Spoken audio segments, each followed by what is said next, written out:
नमस्कार, निर्माण आईएएस के यूट्यूब चैनल में आप सभी का स्वागत है। आज हम यूपीएससी प्रीलिम्स स्पेशल सेगमेंट में हिस्ट्री का जो टॉपिक डिस्कस करेंगे वो है सामाजिक आर्थिक सुधार आंदोलन। यानी कि हमारे भारतीय समाज में 18वीं 19वीं शताब्दी में जो भी सामाजिक आर्थिक सुधार आंदोलन हुए हैं, हम उस पर चर्चा करेंगे कि किन किन व्यक्तित्व के द्वारा और किस प्रकार के आंदोलन इस समय हमारे सामने आए हैं। तो आइए शुरू करते हैं।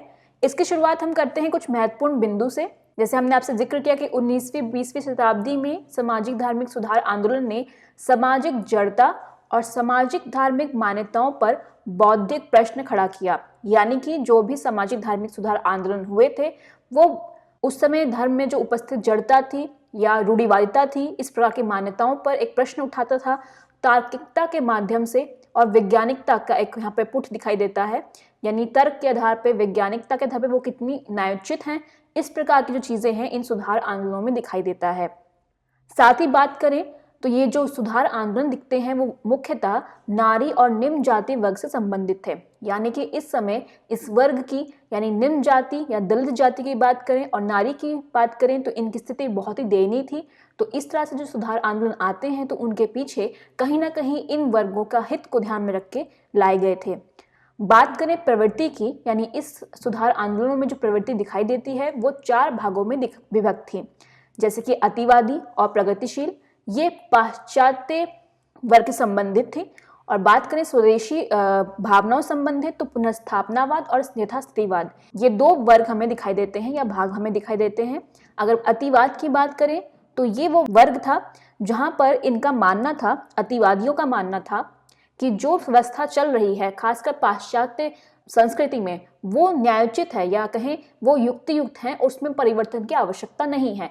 वहीं प्रगतिशील की बात करें तो ये वो वर्ग था जो चाहता था कि जो वर्तमान व्यवस्था चल रही है उसमें कुछ प्रगतिवादी सुधार हो जो समय के साथ आवश्यक है और जिनकी मांग बढ़ती जा रही है, उस प्रकार के सुधार होना आवश्यक है। तो ये जरूरी अगर है कि सुधार होना चाहिए तो यहाँ पे अवश्य रूप से ये सुधार दिखने चाहिए। वहीं बात करें पुनर्स्थापनावाद की तो यहाँ पर आपको ऐसी प्रवृत्ति देखने को मिलेगी जहाँ पर पाश्चात्य शिक्षा और वहाँ के मूल्यों के बारे में विरोध किया गया और कहा गया कि जो हमारी प्राचीन संस्कृति है उसी को दोबारा स्थापित करने की आवश्यकता है और उसमें ही हम काफी सुधार करके अपने समाज को और सुदृढ़ कर सकते हैं और जो धार्मिक मान्यताएं रूढ़िवादिताएं हैं उसको दूर कर सकते हैं। हमें पाश्चात्य संस्कृति की आवश्यकता नहीं है। तो ये इस सुधार आंदोलन का महत्वपूर्ण भाग रहा। वहीं यथास्थितिवाद भी हम देखते हैं इसी वर्ग में यानी स्वदेशी वर्ग में। इस प्रवृत्ति का अर्थ क्या था कि भारतीय समाज में अत्यधिक सुधारों की आवश्यकता को मानने से ही इनकार कर दिया गया। यानी कि जो व्यवस्था चल रही थी, जो स्थिति बनी हुई थी, उसे उसी प्रकार से रखा जाए और यहाँ पर जो गतिशीलता की बात हो रही थी, गतिशीलता को यहाँ पे नकारा गया। यानी कि किसी प्रकार के परिवर्तन की आवश्यकता नहीं है, जो स्थिति है वो बिल्कुल उचित है और इसको कंटिन्यू किया जाना चाहिए। तो यहीं पर इन वर्गों से संबंधित कुछ पर्सनैलिटीज की बात आती है, शख्सियत की बात आती है जिन्होंने इस प्रकार की भावनाओं को, इस प्रकार की प्रवृत्ति को बढ़ावा दिया। तो हम आपको आगे चर्चा करेंगे जब हेनरी विवियन डिजेरियो आएगा इसमें। ये अतिवादी एक प्रकार से प्रवृत्ति से जुड़े हुए थे। राजा राम मोहन राय का नाम हम सुनते ही हैं। ये प्रगतिशील एक तरह से इनकी प्रवृत्ति रही है। सर सैयद अहमद खां, ये भी काफी प्रगतिशील विचारधारा से संपन्न थे। दयानंद सरस्वती, इनका मानना था कि हमें पुनर्स्थापनावाद को बढ़ावा देना होगा, यानी हमारी ही संस्कृति जो पारंपरिक संस्कृति रही है वो बहुत ही संपन्न रही है, उसी को हम दोबारा स्थापित करेंगे और इस प्रकार के जो पाश्चात्य मूल्य हमारी सभ्यता में शामिल होने की कोशिश कर रहे हैं उसको हम एक्सेप्ट नहीं करेंगे। तो ये चीज़ इन्होंने यहाँ मेंशन करी और यहीं पे हम स्वामी विवेकानंद का नाम भी देखते हैं। इसके अलावा भी और सारे कई लोग हैं जिन्होंने इस प्रकार की प्रवृत्ति को बढ़ावा दिया, वो हम आगे सेशन में चर्चा करेंगे। तो शुरुआत हम करते हैं सुधार आंदोलन और उसके नेताओं से, जिसमें पहला नाम आता है राजा राम मोहन राय और ब्रह्म समाज का। तो बहुत इंपॉर्टेंट पार्ट है। आपको ध्यान ये रखना है कि यूपीएससी के अकॉर्डिंग हमारे जो क्वेश्चंस बनते हैं वो किस प्रकार बनते हैं। आगे हम जब क्वेश्चंस पर जाएंगे तो बताएंगे। कई बार पर्सनैलिटी कुछ स्टेटमेंट्स दे दिए जाते हैं और आपको यहाँ पूछा जाता है कि उपरोक्त कथन किस शख्सियत, किस व्यक्तित्व को संबोधित हैं।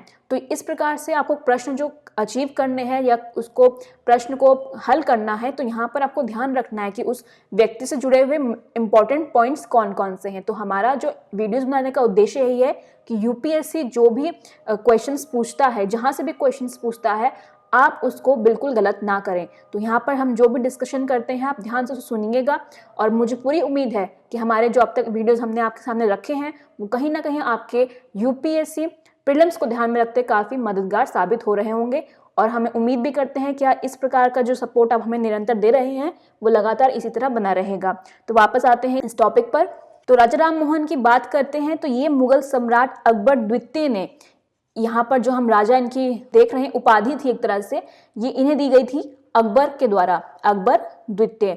ये आपका एक और फैक्ट हम यहाँ से शुरुआत करते हैं। अकबर द्वितीय ने इनको ये राजा उपाधि दी थी, पदवी दी थी। और राजा राम मोहन राय काफ़ी विद्वंत व्यक्तित्व थे। इन्होंने इनके लैटिन, फारसी, यूनानी, हिब्रू, संस्कृत कई भाषाओं का ज्ञान था, और लगभग 12 वर्षों तक इन्होंने ईस्ट इंडिया कंपनी में नौकरी भी की थी।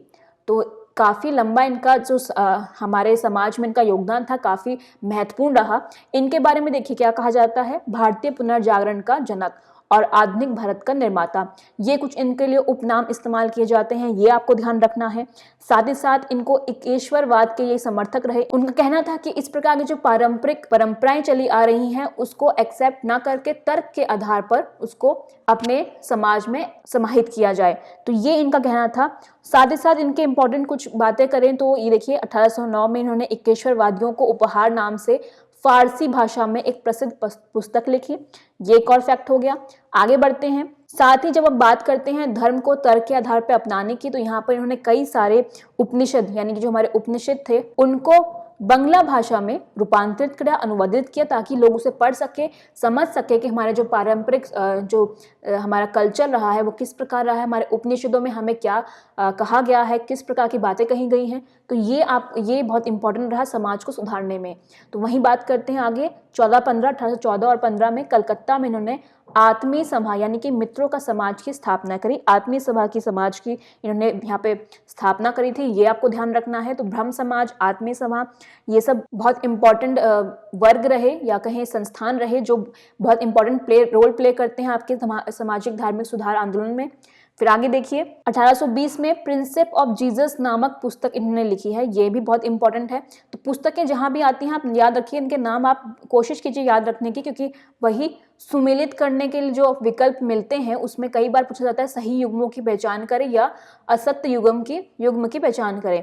तो इस प्रकार के जो क्वेश्चंस होते हैं वो कहीं ना कहीं इन बुक्स से जुड़े हुए होते हैं, आंदोलन से जुड़े हुए होते हैं या व्यक्ति से जुड़े हुए होते हैं। तो यहाँ पर इस प्रकार के जो फैक्ट्स आते हैं उनको बहुत ज़रूरी होता है याद रखना। वहीं हम राजा राम मोहन राय की कृति की बात करें तो पहली क्या कृति इनकी थी, तुहाफन उल मुहब्बदीन, जो कि फारसी भाषा में थी। तो ये इनकी पहली रचना हो गई। और अगर हम पहले पत्र की बात करें, पहला पत्र जो कि फारसी में उन्होंने लिखा था या प्रकाशित किया था वो था मिराद उल अखबार। तो ये एक और फैक्ट हो गया आपके सामने। और बंगला में संवाद कौमुदी नामक पत्र, तो ये इनके दो पत्र हो गए, एक है मिराद उल अखबार जो कि फारसी में है और दूसरा है संवाद कौमुदी, ये बंगला भाषा में है। तो ये भी आपको ध्यान रखना है। कुछ यहाँ पर आपको फैक्ट्स को इसलिए ध्यान रखना है क्योंकि ये ही क्वेश्चंस बनते हैं, यहीं से क्वेश्चन बनते हैं। तो थोड़ा आप फैक्ट्स को रटने की कोशिश ना करें, जैसे मैं पहले भी बता चुकी हूँ कि फैक्ट्स को आप जितना रटेंगे वो आपको रिकॉल करने में उतनी दिक्कत देंगे। तो समझने की कोशिश कीजिए, उसको रिवाइज जितनी बार आप करेंगे आपको उसे रटने की आवश्यकता होगी नहीं। तो यहाँ जैसे हम आपको बता रहे हैं उसके साथ साथ उसको आत्मसात करने की कोशिश करें, रटने की कोशिश ना करें। देखिए आगे देखते हैं। वहीं ये स्थायी बंदोबस्त के समर्थक, आपको याद होगा हमने जब आर्थिक इतिहास की बात करी थी भारत के, तो वहाँ पे इनका जिक्र आया था कि इन्होंने स्थायी बंदोबस्त जो था उसका समर्थन किया था। तो कहा जाता है कि पूंजीवादी अर्थव्यवस्था के भी ये समर्थक माने जाते थे। तो इनका कहना था जो पूंजीवादी अर्थव्यवस्था है वो एक समाज के लिए बहुत उपयुक्त है, बहुत ज़रूरी है, तो ये उनके समर्थन में थे। साथ ही साथ ये ब्रिटिश कहें या जैसे हमने आपको बताया कि ईस्ट इंडिया कंपनी में 12 साल तक ये काम कर चुके थे, कहीं ना कहीं इनका उन पे एक विश्वास था, ब्रिटिश शासन में विश्वास था। तो उनका जो भारतीय मामलों में परामर्श करने समिति भी थी, वो जो ब्रिटिश संसद में इन्हें नियुक्त किया गया था, ब्रिटिश संसद में जो भारतीय मामलों में परामर्श देने वाली समिति थी, तो वहां पर इनका चयन किया गया था राजा राम मोहन राय का, और ये पहले भारतीय थे। तो ये इनके बारे में कुछ इंफॉर्मेशन हो गई। अब आगे बढ़ते हैं। अब देखते हैं रविंद्रनाथ टैगोर और तत्बोधिनी सभा की। तो जैसे आपने आपको बताया कि ब्रह्म समाज की स्थापना राजा राम मोहन राय द्वारा की जा चुकी थी। क्या समय था वो? 1827 से लेकर 28 इस दौरान, ठीक है। इसके बाद इनकी जब मृत्यु हो गई राजा राम मोहन की, तो इसका जो दामोदर था, यानी कि इसकी जो नेतृत्वकर्ता जो थे, वो रविन्द्रनाथ टैगोर के पिता महेश्वरी देवेंद्रनाथ टैगोर को इसे सौंप दिया गया। यानी कि ब्रह्म समाज की कमान रविन्द्रनाथ टैगोर के बाद को प्राप्त हुई राजा राम मोहन राय के बाद। तो इन्होंने क्या क्या काम किए? ब्रह्म समाज को एक नई चेतना और नया स्वरूप प्रदान किया। कहा जाता है कि इनकी बहुत महत्वपूर्ण भूमिका रही, क्योंकि जब ब्रह्म समाज की स्थापना हुई उस दौरान काफ़ी ज़्यादा तो इनमें सुधार नहीं हो पाया, यानी समाज में जो ब्रह्म समाज स्थापित किया ज़्यादा काम नहीं कर पाए राजा राम मोहन राय। लेकिन इनके समय में, देवेंद्रनाथ टैगोर के समय में, इसमें बहुत बड़े बड़े परिवर्तन देखे गए और काफ़ी लोग इससे जुड़े भी। देखिए, उन्होंने ब्रह्म समाज को नई चेतना, नया स्वरूप दिया। फिर इससे पहले वे ज्ञान वर्धनी और तत्वबोधिनी सभा से संबंधित थे। ये आपको थोड़ा सा याद रखना है देवेंद्रनाथ टैगोर के बारे में। ज्ञानवर्धनी और तत्वबोधिनी समाज संबंधित थे। कौन? देवेंद्रनाथ टैगोर। और तत्वबोधिनी सभा का गठन कब हुआ था? 1839 यानी 1839 में। बात करें देवेंद्रनाथ टैगोर के कामों की, तो उन्होंने ईसाई धर्म, आपको पता है ईसाई धर्म का प्रचारकों का यहाँ पे मिशनरीज की अनुमति हो गई थी। 1813 का एक्ट आपको याद ही होगा। तो यहाँ पर जब इन्होंने देखा कि इस प्रकार की इनकी गतिविधियां बढ़ रही हैं, तो इनके प्रभाव को कम करने में इनकी बहुत बड़ी भूमिका रही। साथ ही साथ जो हमारी परंपरागत संस्कृति थी उसको मजबूत करने में भी इन्होंने बहुत इंपॉर्टेंट रोल प्ले किया। तो इस प्रकार से इन्होंने समाज को सुधारने में और अपने धर्म में सुधार करने के लिए पहल सामने रखी। बात करें तत्वबोधिनी सभा की, तो इसका उद्देश्य क्या था? भारत की प्राचीन सभ्यता और राजा राम मोहन राय के विचारों को का प्रसार करना। तो ये इनके इंपॉर्टेंट काम रहे, ये आप ध्यान रखिएगा। इस तत्वबोधिनी सभा का उद्देश्य क्या था? साथ ही साथ देवेंद्रनाथ टैगोर ने हिंदू धर्म को सुधारने पर ध्यान केंद्रित किया, जैसे हमने आपको बताया भी, और ब्रह्म समाज को ईसाई तथा वेदांतिक कर्मकांड से बचाने का प्रयास भी किया। ये कुछ इंपॉर्टेंट फैक्ट्स हो गए, बातें हो गई। जो ये इंपॉर्टेंट ये है कि आपने को ध्यान रखना है कि इनका काम क्या क्या रहा इस सभा के दौरान, या ब्रह्म समाज में इनकी क्या भूमिका रही। यहीं पे कुछ बातें आपको और भी बता देते हैं, जैसे कि एक वेद समाज आपने सुना होगा। वेद समाज भी हमें पढ़ने को मिलता है। इसकी स्थापना की गई थी मद्रास में। किसके द्वारा? श्रीधरल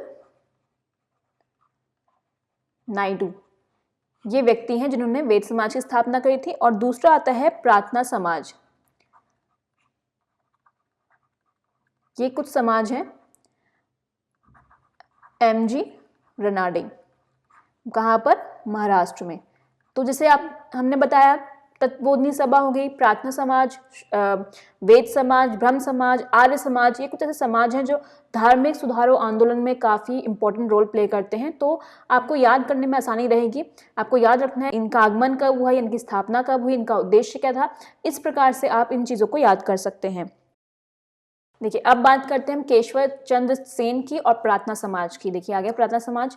तो अब हम देखिए, देवेंद्रनाथ टैगोर के बाद जो ब्रह्म समाज का कार्यभार संभाला वो थे केशव चंद्र सेन। तो इन्होंने ब्रह्म समाज को काफ़ी आगे बढ़ाया।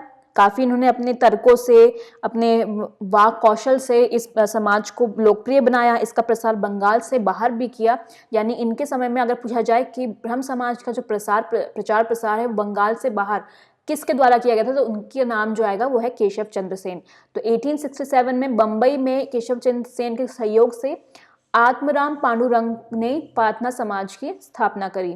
तो यहाँ पे यानी कि प्रार्थना समाज से आपको ध्यान रखना है कौन कौन से नाम जुड़े हुए हैं। जैसे लास्ट स्लाइड में मैंने आपको बताया, एमजी रनाडे, और ये हो गए आत्माराम पांडुरंग और केशव चंद्र सेन। ये तीन नाम हैं जो प्रार्थना समाज से जुड़े हुए हैं। जानते हैं इसके उद्देश्य क्या थे? तो पहला देखिए, जाति व्यवस्था को अस्वीकृत करना, यानी जो हमारे यहाँ 4 वर्णों की व्यवस्था बनी हुई थी, वर्गों की व्यवस्था थी, उसको खत्म करना। स्त्री शिक्षा को प्रोत्साहन देना। देखिए, हमने बताया था आपको कि नारियों की स्थिति भी बहुत दयनीय थी, तो इस कारण से उनके एजुकेशन पर भी बात यहाँ पे की गई। विधवा पुनर्विवाह को प्रोत्साहन देना, ये इस समाज का मुख्य उद्देश्य था।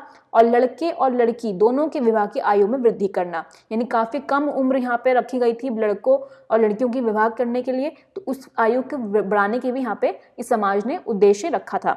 इसके साथ बात हम करें केशव चंद्र सेन की, तो कुछ महत्वपूर्ण चीज़ें हम इनके बारे में जान लेते हैं। जैसे कि भारत का पहला जो अखबार आप देखते हैं अखबार कौन सा, वो भी दैनिक अंग्रेजी अखबार, वो कौन सा है, इंडिया मिरर। तो ये आपको नाम याद रखना है। पहला दैनिक अंग्रेजी अखबार, ये पूरा क्वेश्चन है, ये मत पढ़िएगा कि पहला अखबार, उसका आंसर अलग होगा, लेकिन भारत का पहला दैनिक अंग्रेजी अखबार कौन सा है, इंडिया मिरर, जो कि केशव चंद्र सेन के द्वारा प्रकाशित किया गया था। और यहीं पे आपको एक और फैक्ट बता देते हैं, अगर हम पहले अखबार की बात करें तो पहला अखबार क्या था, जेम्स ऑगस्टस हिकिक का बंगाल गजट, ये है पहला अखबार। ये इसलिए मैंने बता दिया कहीं आप कंफ्यूज ना हो जाएं। और हिंदी का पहला पत्र कहेंगे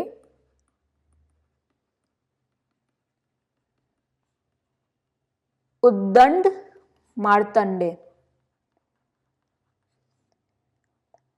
जो कि प्रकाशित किया गया था पंडित जुगल किशोर के द्वारा। तो यहाँ पर आपको सारी चीज़ें या फिर आपकी कंफ्यूजन ना हो इसलिए मैंने क्लियर कर दी कि सभी चीज़ें अलग अलग हैं, इसलिए फैक्ट्स भी आप अलग अलग करके याद रखिएगा। और साथ ही साथ 1870 में केशव चंद्र सेन ने इंडियन रिफॉर्म एसोसिएशन, इसकी स्थापना करी थी। और इनका प्रयास क्या था कि जो हमारे सामने आया नेटिव मैरिज एक्ट 1872, वो भी कहीं ना कहीं इन्हीं के प्रयासों से संभव हो पाया। और यहाँ पर लड़कियों की जो वैवाहिक उम्र थी वो 14 वर्ष तक निश्चित कर दी गई। तो ये अपने आप में बहुत इंपॉर्टेंट फैक्ट रहा। अब देखते हैं, आगे बढ़ते हैं फटाफट। अब देखते हैं अगला कौन सा है। अगला है हेनरी विवियन डिजेरियो तथा यंग बंग आंदोलन। जैसे हमने स्टार्टिंग में आपको बताया था, इनकी जो प्रवृत्ति थी वो अतिवादी थी, यानी कि हिंदू धर्म में सुधार तभी संभव था जब पूरी तरह से पाश्चात्य जो मूल्य थे या जो भी गुण थे उसके, या गुण कहें या मूल्य कहें, मान्यताएं थी, उनको खत्म कर दिया जाए, तभी वो हिंदू धर्म के लिए अच्छा होगा। इस प्रकार की जो प्रवृत्ति थी उन्हीं से संबंधित थे हेनरी विवियन डिजेरियो, और इन्होंने ही किया था यंग बंग आंदोलन का प्रतिनिधित्व। तो आप देखिए इनके बारे में कुछ इनफैक्ट जान लेते हैं। हिंदू कॉलेज में प्राध्यापक के रूप में कार्य करने वाले आंग्ल भारतीय थे। साथ ही साथ यंग बंग आंदोलन के प्रवर्तक और नेता, अतिवादी विचारधारा, जैसे हमने आपको बताया ऊपर, अतिवादी विचारधारा और फ्रांस की क्रांति से काफी प्रभावित व्यक्तित्व थे ये। साथ ही साथ आध्यात्मिक उन्नति और समाज सुधार के लिए एकेडमिक एसोसिएशन और society for the acquisition of the general knowledge, ये कुछ इंपॉर्टेंट संगठन थे, इनके द्वारा स्थापित किए गए थे, ये आपको याद रखने हैं। एंग्लो इंडियन हिंदू एसोसिएशन, बंग हित सभा, डिबेटिंग क्लब, ये भी इंपॉर्टेंट कुछ संगठन है, ये आपको याद रखने हैं। तो इनके बारे में काफी सारी चीजें आपको बताई हमने यहाँ पे। तो इन्होंने काफी बड़े बड़े आयोजन करे, काफी युवा वर्ग भी इनसे जुड़े रहे, लेकिन इसकी जो लोकप्रियता थी ज्यादा नहीं बढ़ पाई और भारत की मुख्य धारा में ये लोग शामिल नहीं हो पाए। तो कहीं ना कहीं इनका जो नेचर था, अतिवादी विचारधारा थी, वो कहीं ना कहीं इनके लिए अच्छी या सहायक नहीं रही।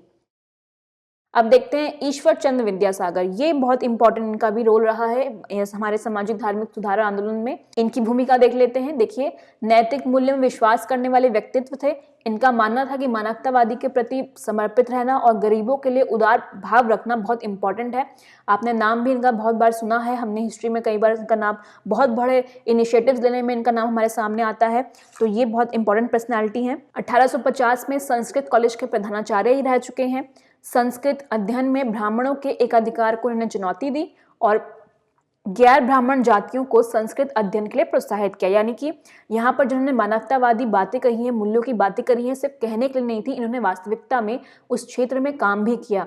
इन्होंने इसका विरोध किया कि जो संस्कृत पढ़ना है वो बिल्कुल ब्राह्मणों तक सीमित नहीं होना चाहिए, अन्य वर्ग भी हैं जो गैर ब्राह्मण वर्ग है उनको भी पढ़ने की यहाँ पे आवश्यकता है, उनको प्रोत्साहित किया।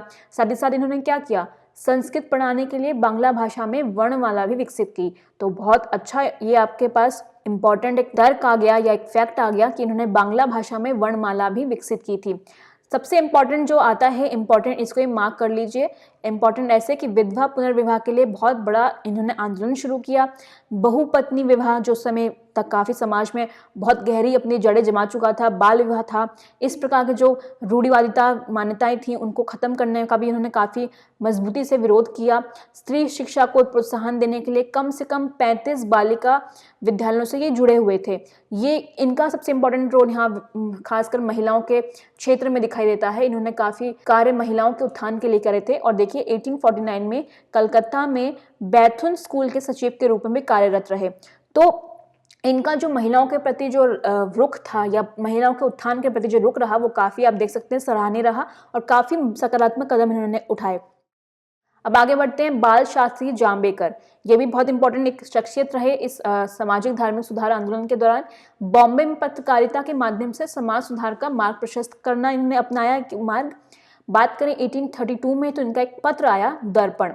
तो ये देखिए, ये मार्क कर लीजिए, दर्पण क्या है। दर्पण एक साप्ताहिक पत्र है जिसको बाल शास्त्री जाम्बेकर ने प्रकाशित किया था 1832 में। 1840 में बात करें तो एक दिग्दर्शन नाम से भी इन्होंने पत्र शुरू किया। इस पत्र का क्या उद्देश्य था कि वैज्ञानिक विषयों के साथ साथ इतिहास से जुड़े हुए जो विषय हैं उस पर लेख प्रकाशित किया जाए ताकि लोगों में जागरूकता बढ़े, लोगों को समझ में आए कि उनके जो हमारे इतिहास में या हमारे जो विषय हैं या हमारी संस्कृति में जो बातें कही गई हैं वो कितनी सार्थक है। और तर्क के आधार पर, देखिए वैज्ञानिकता तर्क के आधार पर उन चीज़ों को समझने की कोशिश करना, लोगों में एक ऐसी प्रवृत्ति जागृत करना इनका इस पत्र का उद्देश्य रहा। देखिए आगे, Bombay native general library, native improvement society, इन्होंने इसकी स्थापना करी और एल्फिंस्टन कॉलेज के प्रथम हिंदी प्रवक्ता ये बने। तो ये इनके बारे में कुछ इंपॉर्टेंट फैक्ट्स हो गए। अब आगे देखिए, अब आते हैं ज्योतिबा फुले और सत्य शोधक समाज। ये भी बहुत इंपॉर्टेंट रोल है इन्होंने निभाया था खासकर दलित वर्ग के लिए। 1873 में सत्य शोधक समाज की इन्होंने स्थापना करी और जो इस समाज के नेता और सदस्य थे वो मुख्य रूप से निम्न जाति लोग ही थे और कहा जाता है ये भी दलित वर्ग से संबंधित व्यक्ति थे। तो ये जानते थे कि इनकी वास्तविक पीड़ा क्या है, किस प्रकार उनका शोषण हो रहा है। इससे काफी त्रस्त होकर इन्होंने इस प्रकार के समाज की स्थापना की बात करी। और फिर देखिए उसका उद्देश्य क्या रखा, सामाजिक सेवा और स्त्री और निम्न जाति के लोगों के बीच में शिक्षा का प्रचार, क्योंकि उनको पता था कि शिक्षा के माध्यम से ही इन लोगों में इतनी साहस, इतनी सुदृढ़ता आ पाएगी कि वो समाज में मुख्य धारा से जुड़ सकें। आगे देखते हैं, सार्वजनिक सत्य धर्म के समर्थन और गुलामगिरी के विरुद्ध में कार्य किए, ये आपको ध्यान रखना है। और इम्पोर्टेंट क्या आता है, पत्नी सावित्री बाई फुले की सहायता से पूना में एक बालिका स्कूल की स्थापना करी, ये इंपॉर्टेंट एक और फैक्ट हो गया। और महाराष्ट्र में अन्य स्थानों पर विधवा पुनर्विवाह का कार्यक्रम प्रारंभ किया, यानी कि जो विधवा पुनर्विवाह का बात करें, कहीं ना कहीं इनकी बहुत बड़ी भूमिका रही। महाराष्ट्र में सामाजिक सुधार के कार्यों की बात करें तो इन्हें महात्मा की उपाधि दी गई, ये आपको इंपॉर्टेंट एक फैक्ट याद रखना है। महात्मा की उपाधि भी इनको सामाजिक सुधार कार्यों के लिए दी गई थी। और दीन बंधु नामक पत्रिका भी इनके द्वारा प्रकाशित की गई थी, ये भी आपको ध्यान रखना है, ये इनसे जुड़ा हुआ अगला फैक्ट हो गया। साथ ही साथ कोल्हापुर के छत्रपति साहू जी महाराज भी इनसे काफी प्रभावित रहे। इनके कार्यों को देखकर इन्होंने भी काफी महत्वपूर्ण भूमिका निभाई ललितों के उद्धान के लिए। तो ये देखिए, इनसे प्रभावित होकर कोल्हापुर के छत्रपति साहू जी महाराज ने भी इस क्षेत्र में काम करना शुरू किया गया था। अब आते हैं गोखले और the servant of Indian society. ये देखिए, ये इंपॉर्टेंट एक और पर्सनैलिटी हमारे सामने है। बात करते हैं इनके बारे में। देखिए 1905 में कांग्रेस के उदारवादी नेता गोपाल कृष्ण गोखले ने एमजी रनाडे की सहायता से इस सोसाइटी की स्थापना करी थी। क्या नाम था, the servant of India society. ये संगठन था जिसकी स्थापना गोपाल कृष्ण गोखले ने किसके साथ मिलकर करी, एमजी रनाडे के साथ। और इस सोसाइटी का उद्देश्य क्या था, देश सेवा के कार्य को संवैधानिक तरीके से संपन्न करना, लोगों को स्वार्थ रहित होकर धार्मिक भावना के साथ कार्य करने के लिए तैयार करना। तो ये इनके कुछ महत्वपूर्ण उद्देश्य रहे।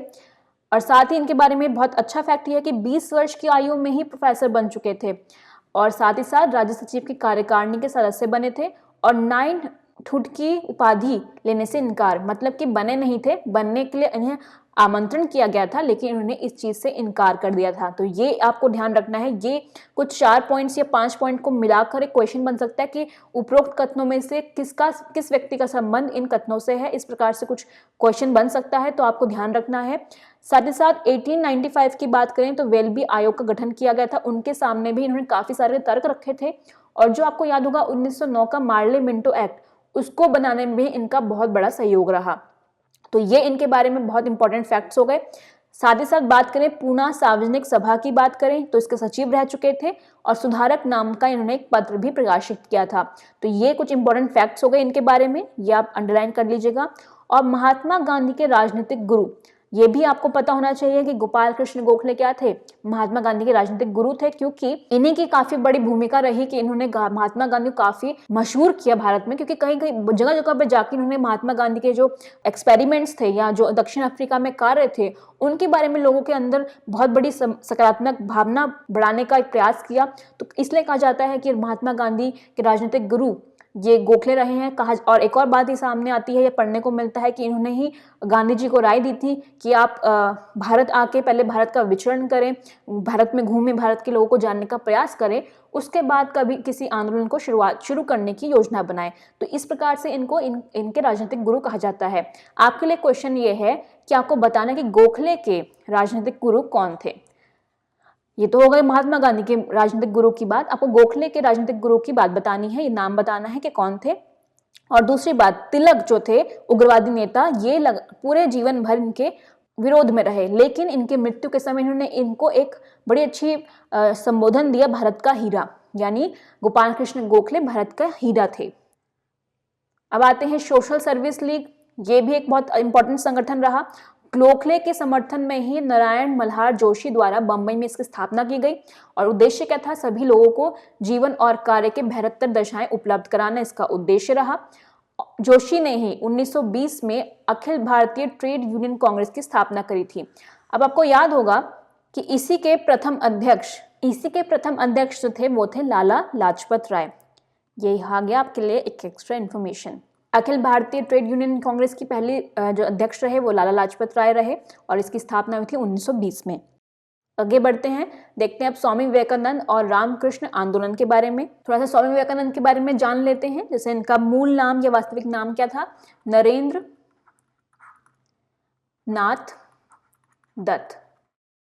साथ ही वेदांत दर्शन के बहुत बड़े समर्थक थे और नव हिंदूवाद यानी नया जो हिंदुइज्म था उसके प्रति बहुत ही सकारात्मक प्रवृत्ति के ये व्यक्तित्व थे। तो ये इनके बारे में थोड़ी सी बात हो गई। देखिए, दक्षिणेश्वर कलकत्ता के काली मंदिर के पुजारी थे। रामकृष्ण परमहंस के उपदेशों ने रामकृष्ण आंदोलन की पृष्ठभूमि तैयार की, यानी कि ये काफ़ी इंस्पायर्ड थे रामकृष्ण परमहंस से। ये इनके गुरु रहे, इनसे इन्होंने काफ़ी कुछ सीखा, इनसे शिक्षा हासिल करी और शिक्षा इस तरह से कहें कि गुरु के समान, गुरु के अकॉर्डिंग इन्होंने काफ़ी कुछ इनसे सीखा और उनके उपदेशों को प्रसारित करने के लिए इन्होंने क्या शुरू किया, रामकृष्ण आंदोलन। और क्या बात की गई इसमें, ईश्वर और धार्मिक मुक्ति पाने के लिए कई मार्ग बताए गए और उसमें से श्रेष्ठ मार्ग क्या बताया, मानव सेवा, यानी कि ह्यूमन सर्विस या कहें ह्यूमनिज्म, मानवतावाद, इस प्रकार की चीज़ों को उन्होंने काफ़ी बढ़ावा देने की बात करी। रामकृष्ण परमहंस ने ही परमहंस मठ की स्थापना करी थी, ये भी यहाँ पे याद रखिएगा, या कहें रामकृष्ण मठ भी कह सकते हैं। 1882 का समय वो था जब इन्होंने इस मठ की स्थापना करी थी। देखिए, स्वामी विवेकानंद क्या थे, नव हिंदूवाद के उपदेशक के रूप में उभरे। ये चाहते थे कि नया जो हिंदुत्व होगा जिसमें सभी के लिए समान अधिकार होंगे, समान दर्जा होगा, इस प्रकार की जो विचारधारा इनकी थी, इनका नव हिंदूवाद इसी चीज़ से इंस्पायर्ड था। फिर 1897 में रामकृष्ण मिशन की स्थापना इन्होंने करी स्वामी विवेकानंद ने। और सबसे इम्पोर्टेंट जो रहा, स्वामी विवेकानंद का शिकागो सम्मेलन तो आपने सुना ही होगा, 1893 में संपन्न हुआ था अमेरिका में। विश्व धर्म सम्मेलन, वेदांत केवल हिंदुओं का ही नहीं बल्कि सभी मनुष्यों का धर्म है। यहाँ पे इन्होंने पूरे मंच पे खड़े होकर इस प्रकार की घोषणा करी कि वेदांत का अर्थ केवल भारतीयों तक सीमित नहीं है या हिंदुओं तक सीमित नहीं है, वो सभी के लिए है, यानी विश्व के सभी लोगों को इस वेदांतों से सीखने की आवश्यकता है। और इन्होंने क्या कहा, अध्यात्मवाद और भौतिकवाद के बीच में एक संतुलन को स्थापित करने में जो वेदांत है, जो नव हिंदूवाद है या कहें जो वेदांतों में दर्शन बताया गया है, वो बहुत इंपॉर्टेंट है। तो इनका जो प्रगतिशील रवैया था, जो इनका सुधारवादी रवैया था, वो यहाँ दिखाई देता है। इन्होंने किस प्रकार से लगातार अध्यात्मवाद और भौतिकवाद में संतुलन बनाने की बात करी। बात करें इनके कुछ प्रकाशन पत्रिकाओं की, तो आपको ध्यान रखना है प्रबुद्ध भारत, उसके बाद उद्बोधन, ये कुछ पत्रिकाएं इन्होंने प्रकाशित करी थी। और साथ ही साथ इन्होंने कई सारे देशों की यात्राएं भी करी थी, तो उसका भी उन सब एक्सपीरियंस या अनुभवों का भी उन्होंने एक बहुत अच्छा संकलन किया था, जिसे कहा गया a letter from Colombo to Almora. तो ये भी आपको ध्यान रखना है कि इस letter from Colombo to Almora का संबंध किस व्यक्ति से है, तो वो है स्वामी विवेकानंद। देखिए अब आगे बढ़ते हैं, हम जानते हैं दयानंद सरस्वती और आर्य समाज के बारे में। तो इनको कहा जाता था भारत का लूथर, कि दयानंद सरस्वती जो है भारत के लूथर हैं। इन्होंने 1863 में पाखंड खंडनी पताका की रचना की थी, जिसके माध्यम से धर्म के आडंबर युक्त पहलू का खंडन किया था। तो ये भी काफी देख सकते हैं समाज में सुधार करने के लिए इनकी एक पहल थी। फिर 1875 में बॉम्बे में इन्होंने आर्य समाज की स्थापना करी। जाति रहित और वर्ग रहित समाज इनका उद्देश्य था। राष्ट्रीय, सामाजिक और धार्मिक दृष्टि से एक जुड़ा हुआ भारत इनका एक सपना था। विदेशी दासता से मुक्ति और पूरे राष्ट्र में आर्य धर्म की स्थापना की कल्पना इनके सर्व प्रमुख उद्देश्य रहे। तो ये देखिए, ये आप इनकी विचारधारा चीजों से समझ सकते हैं। और पहले ऐसे सुधारक थे जिन्होंने शूद्रों और महिलाओं को वेदों की शिक्षा देने की बात कही। ये भी आपको ध्यान रखना है, वेदों के प्रति इनकी जो आस्था थी बहुत ही उच्चतम दर्जे की थी। तो इनका विश्वास था कि वेदों में ही हमें सब कुछ ज्ञान प्राप्त होगा। स्वदेशी के प्रबल समर्थक थे, यानी हमारे स्वदेश में ही, हमारे देश में ही सब कुछ चीजें विद्यमान है, बस उसको समझने की, उसको खोजने की आवश्यकता है। तो ये अपने आप में बहुत इंपॉर्टेंट इनकी बातें रहीं। और साथ ही साथ हिंदू धर्म की बात करें तो उसको भी संरक्षण प्रदान करने के लिए शुद्धि आंदोलन चलाया, यानी कि जो लोग धर्मांतरण करा चुके थे उनके लिए सम्मान पूर्वक वापस अपने धर्म यानी हिंदू धर्म को स्वीकार करने के लिए एक आंदोलन चलाया, जिसे कहा गया शुद्धि आंदोलन।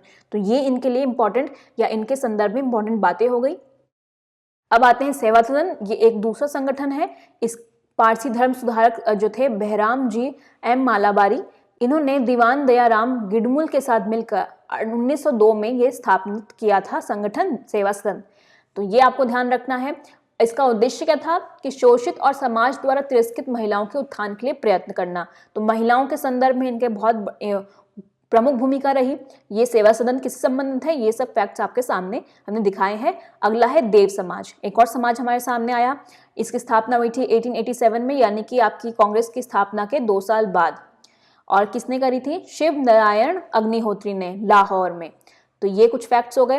और उद्देश्य क्या था? आत्मा की शुद्धि, गुरु की श्रेष्ठता की स्थापना और अच्छे मानवीय कार्य करना।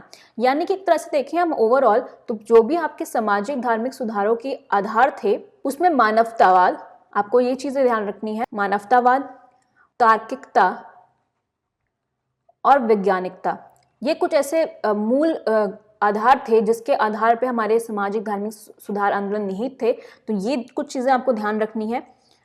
अब देख लेते हैं मंदिर प्रवेश आंदोलन। यानी कि कुछ हमने जो सामाजिक धार्मिक सुधार आंदोलन देखे उसमें कहीं ना कहीं मंदिर प्रवेश आंदोलन में बहुत इंपॉर्टेंट रहे, क्योंकि पता है आपको कि जो दलित वर्ग था या निम्न जाति वर्ग था उसको मंदिरों में प्रवेश की अनुमति नहीं थी। यहाँ तक कि कहा जाता था कि उनको बिल्कुल रहायशी इलाकों से बहुत अलग रखा जाता था ताकि उनकी जो छाया है उससे अन्य लोग अशुद्ध न हो जाए। तो इस प्रकार की प्रवृत्ति वहाँ विद्यमान थी। ऐसे में यहाँ पे कुछ मंदिर प्रवेश आंदोलन हुए, यानी कि उसका उस तरह का जो प्रवृत्ति थी उसका विरोध करने के लिए। जैसे दक्षिण भारत की बात करें तो वहाँ पर ब्राह्मणवादी व्यवस्था के खिलाफ एक सशक्त मंदिर प्रवेश आंदोलन संपन्न हुआ।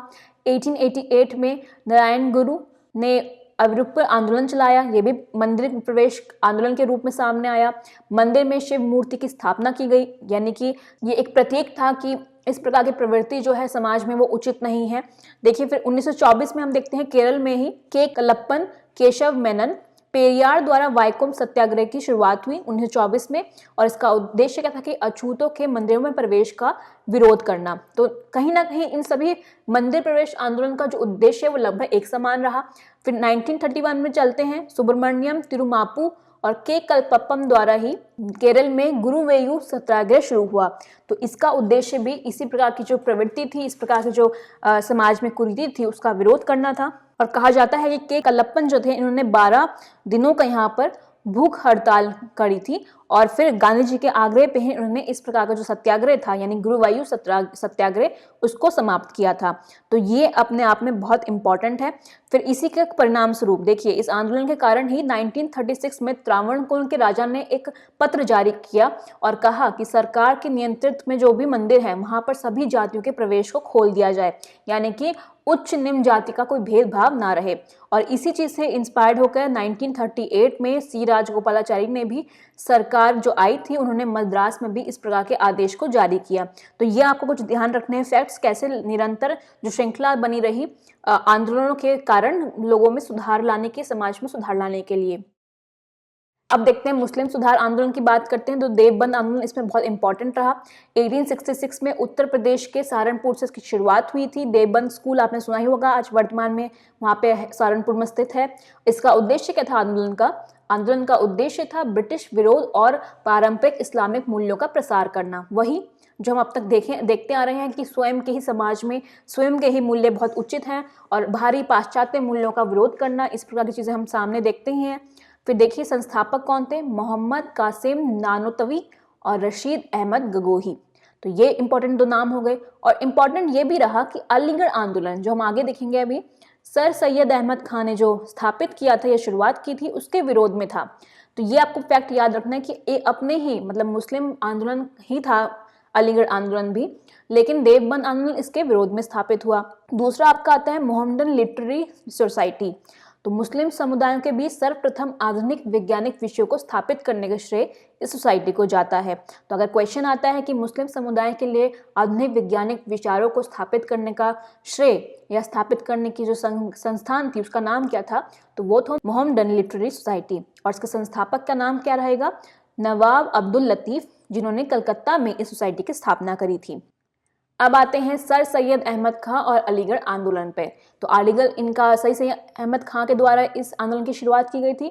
और देखिए इसका उद्देश्य भी क्या रहा, ब्रिटिश सरकार से घनिष्ठ संबंध थे सर सैयद अहमद खां के, हम बताएंगे क्यों थे, और मुस्लिमों के बीच में वैज्ञानिक विचारों और आधुनिक शिक्षा को बढ़ावा देना। तो कहीं ना कहीं एक तरह से ब्रिटिश सरकार के प्रति बड़े हितैषी रहे, इनके समर्थन में रहे और अंत में जाके इनके कुछ सांप्रदायिक मूल्य भी सामने हमने देखे भी, तो वो इनके लिए काफ़ी नेगेटिव रहा। और इनके सहयोगी की बात करें कि इस अलीगढ़ आंदोलन में सहयोगी कौन थे, चिराग अली, अल्लप्पू हुसैन अली, नज़ीर अहमद और मौलाना सिबली नुमानी। यानी अगर आता है कि अलीगढ़ आंदोलन में से निम्नलिखित किन व्यक्तियों का संबंध था, तो ये सहयोगी रहे, उनका नाम आपको याद रखना है। अब बात कर लेते हैं सर सैयद अहमद खां की। तो इसमें आएंगे कंपनी के अधीन ये न्यायिक सेवा में कार्यरत थे, यानी कि जो हम कह रहे थे कि ब्रिटिश सरकार से घनिष्ठ संबंध थे, तो इस आधार पर यह बात प्रूव हो जाती है क्योंकि कंपनी के अधीन उन्होंने न्यायिक सेवा प्रदान की थी। तो इस तरह से वो कहीं ना कहीं ब्रिटिश के प्रति बहुत हितैषी रहे। फिर 1875 में अलीगढ़ में ही उन्होंने मोहम्मदन एंग्लो ओरिएंटल कॉलेज की स्थापना करी, जो वर्तमान में हम अलीगढ़ यूनिवर्सिटी मुस्लिम AMU देखते हैं, अलीगढ़ मुस्लिम यूनिवर्सिटी। तो वो है मोहम्मदन एंग्लो ओरिएंटल कॉलेज। 1920 में इसका नाम AMU कर दिया गया था। और सर सैयद अहमद खान ने पर्दा प्रथा, बहुविवाह, तलाक की आलोचना की, साथ ही साथ मुसलमानों के बीच आधुनिक शिक्षा के प्रचार प्रसार का कार्य भी इन्होंने संपन्न किया। तो ये इनके महत्वपूर्ण कार्य रहे। अब देखते हैं थियोसॉफिकल सोसाइटी, एक और सामाजिक सुधार सोसाइटी रही। 1875 में मैडम HP ब्लावस्की, जो कि रूसी जर्मन महिला थी, और कर्नल SS अल्काट ने अमेरिका में इसकी स्थापना करी थी। और बात करें भारत में तो आपको पता है एनी बेसेंट और तिलक, ये दो नाम आते हैं जब हम थियोसॉफिकल सोसाइटी या कहें होम रूल लीग की बात करें। देखिए भारतीय विचारों और भारतीय संस्कृति से काफी प्रभावित थे ये दोनों ही। उसके बाद 1882 में मुख्यालय इन्होंने मद्रास के निकट अडियार में परिवर्तित कर दिया। और 1907 में जब कर्नल अल्काट की मृत्यु हो गई, उसके बाद एनी बेसेंट ने इस सोसाइटी का पदभार संभाला और इनको इसका अध्यक्ष बनाया गया। सोसाइटी का उद्देश्य क्या था, विभिन्न धर्मों को मजबूत करने और शिक्षित हिंदुओं को हिंदू धर्म की प्राचीन समृद्ध विरासत से अवगत कराना। तो ये इस सोसाइटी का उद्देश्य था, तो आप इसे याद रखिएगा। अब बात करते हैं महिलाओं संबंधित कुछ बहुत इंपॉर्टेंट सुधार हुए। ये इसलिए हमने मेंशन किया कि कई बार आता भी है क्वेश्चंस में, महिलाओं संबंधित सुधारों को क्रमगत या कहें उसका सुमिलियन कीजिए। तो इस प्रकार से आपको यहाँ याद रखना है 1795 और 1804 में बंगाल रेगुलेशन एक्ट लाया गया।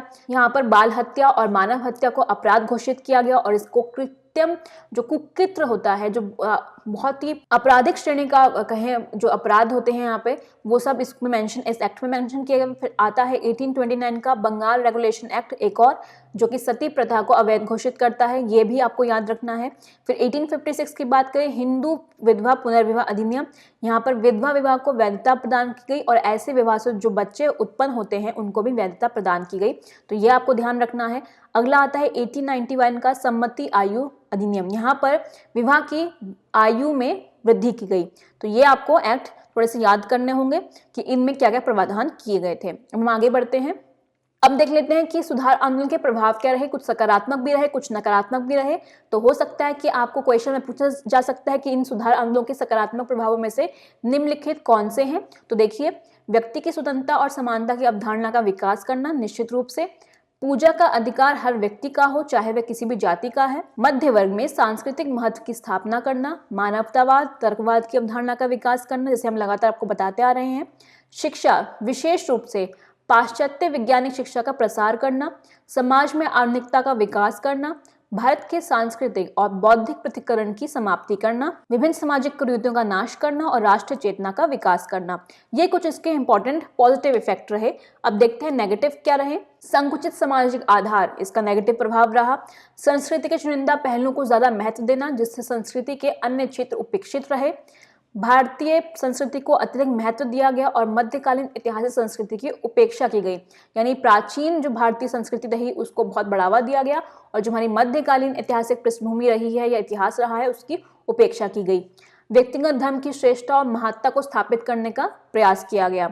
व्यक्तिगत धर्म की श्रेष्ठता को, प्राचीन संस्कृति की व्याख्या में समाज की कुछ जातियों की उपेक्षा की गई और अंत में सांप्रदायिकता के उद्भव और विकास में अप्रत्यक्ष योगदान रहा। यह आप इम्पोर्टेंट नोट कर लीजिएगा, क्योंकि सकारात्मक बहुत कम संभावना है, लेकिन नकारात्मक भी इफेक्ट पूछ सकता है यूपीएससी, तो इसलिए ये आपके लिए इंपॉर्टेंट है। अब देखते हैं इस सेगमेंट्स का सबसे इंपॉर्टेंट जो हमारा भाग रहता है वो विषय संबंधित प्रारंभिक परीक्षा प्रश्न होते हैं। अब हम चर्चा करते हैं कि ये यूपीएससी में पूछे गए विगत वर्षों में जो क्वेश्चंस आए हैं इस सेगमेंट से जुड़े हुए वो कौन कौन से हैं। पहला क्वेश्चन क्या कहता है, पहला क्वेश्चन कहता है वुड डिस्पैच के बारे में निम्नलिखित में से कौन सा कथन सत्य है। पहला, सहायता अनुदान व्यवस्था शुरू की गई। दूसरा, विश्वविद्यालयों की स्थापना की सिफारिश की गई। तीसरा, शिक्षा के सभी स्तरों पर शिक्षण माध्यम के रूप में अंग्रेजी की शिक्षा या अंग्रेजी भाषा की सिफारिश की गई। तो नीचे दिए गए कूट में से आपको सही का चयन करना है। तो इसका सही आंसर क्या रहेगा, ऑप्शन ए, यानी 1 और 2। तीसरा गलत क्यों है, क्योंकि यहाँ पर सभी स्तरों पे बात नहीं की गई थी, यहाँ पर प्राइवेट इनिशिएटिव के माध्यम से अंग्रेजी शिक्षा या अंग्रेजी की बात करें उसकी सिफारिश की गई थी यहाँ पर। तो इसलिए थर्ड जो आपका क्वेश्चन रहेगा या क्वेश्चन का आंसर रहेगा, थर्ड स्टेटमेंट जो रहेगा वो गलत होगा। और साथ ही सभी स्तरों पे बात नहीं कही गई थी, ये भी आपको ध्यान रखना है, ये इसलिए गलत हुआ। सेकंड देखिए, निम्नलिखित में से कौन सी घटना सबसे पहले हुई थी। स्वामी दयानंद ने आर्य समाज की स्थापना की। दूसरा, दीनबंधु मित्र ने नील दर्पण का लेखन किया। तीसरा, बंकिम चंद्र चट्टोपाध्याय ने आनंद मठ का लेखन किया। और थर्ड अंतिम है, Satyendra Nath Tagore Indian civil services परीक्षा में सफलता पाने वाले प्रथम व्यक्ति बने या भारतीय बने। तो आपको बताना है इन सभी में से कौन सा ऑप्शन सही होगा। इसका सही आंसर है ऑप्शन बी, क्योंकि दीनबंधु मित्र ने 1859-60 के एरा में नील विद्रोह का चित्रण किया था अपने नाटक या कहीं अपनी रचना में। फिर सत्येंद्र नाथ की बात करें तो 1864 में ये बने थे आपके पहले भारतीय। अगला क्वेश्चन क्या कहता है, अगला क्वेश्चन है भारत में औपनिवेशिक शासन के संदर्भ में या दौरान शैक्षणिक संस्थाओं के संदर्भ में निम्नलिखित कथनों पे या युग्मों में विचार कीजिए। ये देखिए कुछ संस्थान दिए गए हैं, इधर संस्थापक हैं, तो आपको सही सुमेलित पहचानने हैं। बनारस का संस्कृत कॉलेज, कलकत्ता मदरसा और फोर्ट विलियम कॉलेज। तो आपको बताना है कि इनमें से कौन सही सुमेलित है। इसका सही आंसर रहेगा ऑप्शन बी, केवल 2 सही है, क्योंकि बनारस का संस्कृत कॉलेज की बात करें तो इसकी स्थापना की गई थी जोनार्थन डक्कन के द्वारा। और फोर्ट विलियम कॉलेज की बात करें तो ये है लॉर्ड वेलेजली, ना कि ऑर्थर वेलेजली, दोनों अलग है। तो ये इनका सही आंसर है, ये गलत है। अब बढ़ते हैं आगे। अगला क्वेश्चन क्या है, निम्नलिखित में से किससे या किन से भारत में अंग्रेजी शिक्षा की नींव पड़ी। 1813 का charter act, general committee of public instruction 1823, प्राचार्यविद और आंग्लविद विवाद। तो सही कथन का चयन करना है, आपको बताना है सही उत्तर कौन सा है। तो इस क्वेश्चन का सही आंसर क्या होगा? डी। जी हाँ, बिल्कुल, क्योंकि 1813 का चार्टर एक्ट भी अंग्रेज शिक्षा के से संबंधित रहा। ये कमीशन, ये जो कमेटी हुई थी ये भी, और विवाद तो आपको पता ही है, इस विवाद से तो अंग्रेज शिक्षा को अनुमति प्रदान की गई थी। तो आगे बढ़ते हैं अब। निम्नलिखित युग्म पर विचार कीजिए। राधाकांत देव ब्रिटिश इंडियन एसोसिएशन के प्रथम अध्यक्ष, गुंजलू लक्ष्मी नरसू चेट्टी मद्रास महाजन सभा के संस्थापक, सुरेंद्र नाथ बनर्जी इंडियन एसोसिएशन के संस्थापक। तो आपको बताना है इसके सही सुमेलित कौन है, ऑप्शन ए, बी, सी या डी। इसका सही आंसर रहेगा ऑप्शन बी, या केवल 1 और 3, क्योंकि दूसरा इसलिए नहीं है क्योंकि इसकी जो स्थापना की गई थी वो एम वीर राघवाचारी, एस अय्यर और आनंद चार्लू के द्वारा की गई थी, ना कि गुंजलू लक्ष्मी नरसू चेट्टी के द्वारा। आपको ध्यान रखना है, एक और बात बताते हैं, इनका संबंध मद्रास नेटिव एसोसिएशन से है, मद्रास महाजन सभा से नहीं है। अब देखते हैं अगला क्वेश्चन क्या है। निम्नलिखित पर विचार कीजिए। Calcutta Unitarian committee, tribunal of new dispensation, Indian reform association. देखिए, केशव चंद्र सेन का संबंध उपरोक्त में से किसकी स्थापना से है? तो आपको बताना है कौन सा ऑप्शन सही रहेगा इसमें, ए, बी, सी या डी। इसका सही आंसर है ऑप्शन बी, यानी केवल 2 और 3 से केशव चंद्र सेन का संबंध है, पहले से नहीं है, क्योंकि इसकी स्थापना जो हुई थी वो राजा राममोहन राय ने की थी, केशव चंद्र सेन ने नहीं। अब देखते हैं अगला क्वेश्चन क्या है। सत्यशोधक समाज ने संगठित किया, यानी इन चारों में से किस वर्ग को संगठित किया? बिहार में आदिवासियों के उन्नयन का एक आंदोलन रहा ये, या गुजरात में मंदिर प्रवेश का एक आंदोलन रहा, या महाराष्ट्र में एक जाति विरोधी आंदोलन रहा, या पंजाब में एक किसान आंदोलन। तो मुझे लगता है ये बहुत सरल क्वेश्चन है, इसका आंसर आपको पता होना ही चाहिए। तो इसका क्वेश्चन का जो आंसर रहेगा वो है सी, यानी महाराष्ट्र में एक जाति विरोधी आंदोलन। अगला क्वेश्चन क्या कहता है? ब्रह्म समाज के बारे में निम्नलिखित में से कौन सा कथन सही है या सही उत्तर की पहचान करनी है। इसने मूर्ति पूजा का विरोध किया, धार्मिक ग्रंथों की व्याख्या के लिए इसने पुरोहित वर्ग को अस्वीकारा, इसने इस सिद्धांत का प्रचार किया कि वेद त्रुटिहीन है। तो आपको बताना है इन सभी में से कौन सा ऑप्शन सही है, ऑप्शन ए, बी, सी या डी। तो इसका सही आंसर रहेगा ऑप्शन बी, यानी कि 1 और 2 सही है। ये कथन गलत है कि ये त्रुटिहीन, वे त्रुटिहीन है, इस सिद्धांत का प्रचार इन्होंने नहीं किया था। सिर्फ आपका 1 और 2 ब्रह्म समाज के संदर्भ में सही है। आगे देखते हैं। डेविड हेयर और अलेक्जेंडर डफ के साथ मिलकर निम्नलिखित में से किसने कलकत्ता में हिंदू कॉलेज की स्थापना की?